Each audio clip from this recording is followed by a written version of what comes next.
Welcome, welcome. This is G. You're watching Allastrology.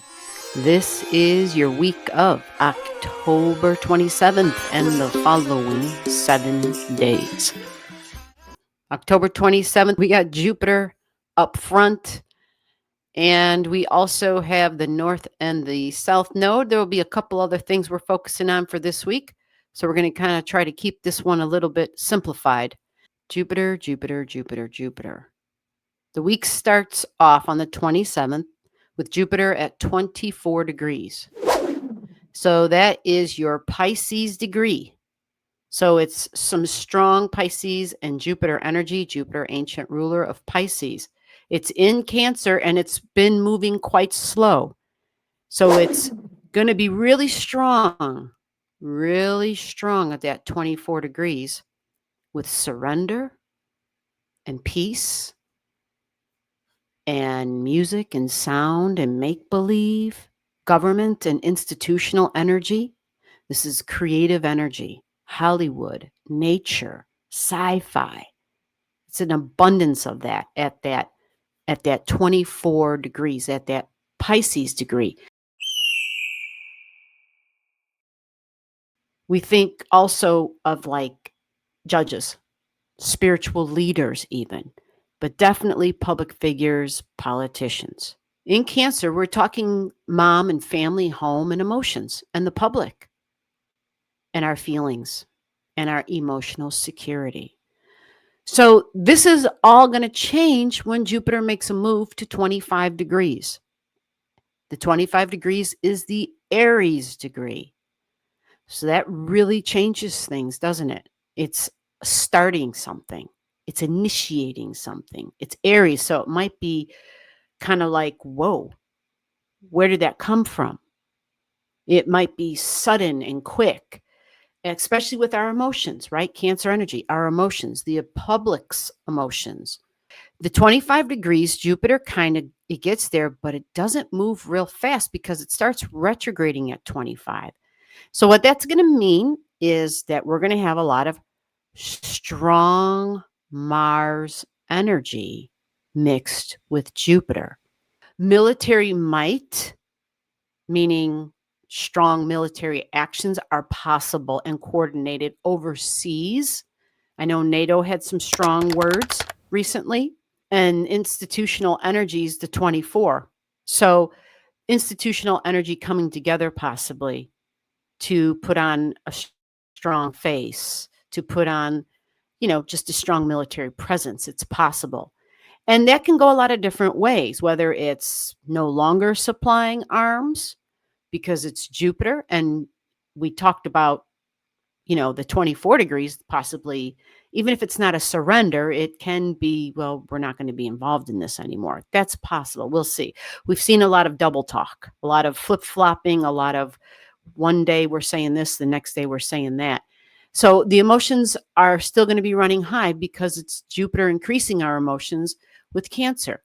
But usually with Aries energy, the Aries degree, things might even seem we'll feel fired up.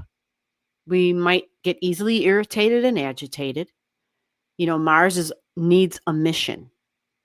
It was born for war. But Mars typically can also be on the optimistic side because it's Aries energy. And usually it's a little naive. And with that naivete, there's a little bit of we may not see the whole picture, because it's Aries. It's moving very fast. It's not thinking things through. So hopefully there's some optimism. Hopefully we're feeling something to be positive about. And so that will intensify starting on November 1st to all the way to the day of the retrograding beginning on the 11th. So remember, when it stands perfectly still to go retrograde, this will likely be when it's most intense. Okay. And Jupiter can represent our beliefs about freedom, the freedom of our bodies, the freedom of our actions. So I would say that this 25 degrees on the 1st is a cycle to pay attention to. Aries and Mars, it's the pride, right? The ego and just being really sudden, because it's about being very passionate, but taking actions where we maybe should have thought things through. Remember, the 25 Aries degree, it needs time to mature. So it might take some actions that are on the immature side even. It's possible. On the 3rd, the North and the South node change a degree. So we're talking about the South node in Virgo energy, and we're talking about the North node in Pisces energy. This is a moon degree, family and home and the public. This is important because it's the combination of the nodes going to 16, staying at 16, not forever. So the public again comes up. And remember, I mentioned Jupiter and at the Mars degree, starting something happening. Okay. So that South node is like our superpower. And we know Virgo energy can bring out the superpower of the Virgo stuff, which is it should just make sense. It's logical. It's practical. You can connect the dots and it just adds up. I've got the receipts and it adds up. Jobs, health, my daily routines, my daily health routines, my job routine, my to-do lists. Really good at being meticulous and taking care of people in a one-on-one way. Service industry, service type of jobs, especially nursing, especially healthcare, healthcare providers, healthcare givers, helpers around the home, whatnot. But the details, okay, the small minutia details, think Earth. You see the beginning of the week, Mercury begins at 27 degrees. It's getting near the critical point. 27, 28, 29, and Mercury's fast, which means Monday, Tuesday, Wednesday. These are critical days for shared values, tariffs, taxes, talking about things that are deep and hidden from the past, traumas, injuries, tragedies, wounds, emotional. It's the physical stuff you go through and they leave the emotional scars. Okay, that's that Scorpio energy. We think of soldiers, people who've had to go to battle, people who've had to take another person's life that was taken. Like it's really intense energy. So it's Scorpio season on full because the sun starts at 4 this week. Mars is at 24. Mercury's at 27. Like Wednesday, Thursday, Mercury hits Saggy. Mercury goes into Sagittarius. So it won't be as intense, which is nice. Sagittarius will feel a little bit of freedom and optimism and confidence. Thoughts about the future, thinking about the future. So this might feel really good, which up until Mercury's movement seems like it's going to be pretty intense with emotions in general, especially because we have all this Scorpio energy, which is, fighting. It's intense, it's powerful. And Mars being in Scorpio probably isn't, it's strong energy. And Mars at the beginning of this week is in this strong quincunx with Chiron, and Chiron conjunct Eris. And Eris really does rule rebellions, like Aquarius and Uranus energy, but because Eris is angry, it's strong feminine energy. And she's never had a seat at the table, so she's just pissed.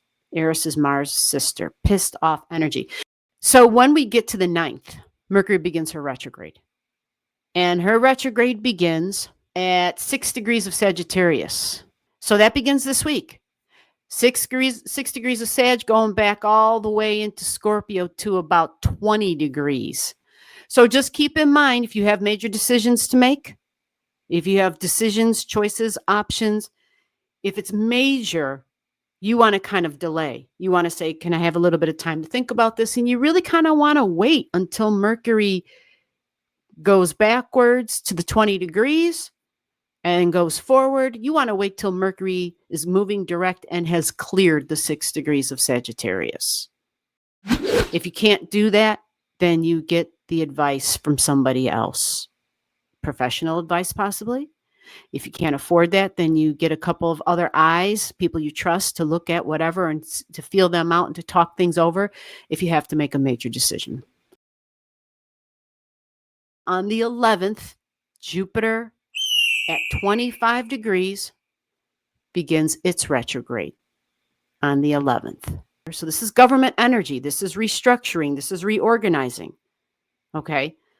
Government energy, long-term goals. So hopefully federal jobs are being reinstated. We'll see. Things, to be honest with you right now, they're not looking real good in terms of all that. It's looking like the goal is to really just dismantle the current government. And I know the U.S. is going through a birthing phase, and so part of this has to happen.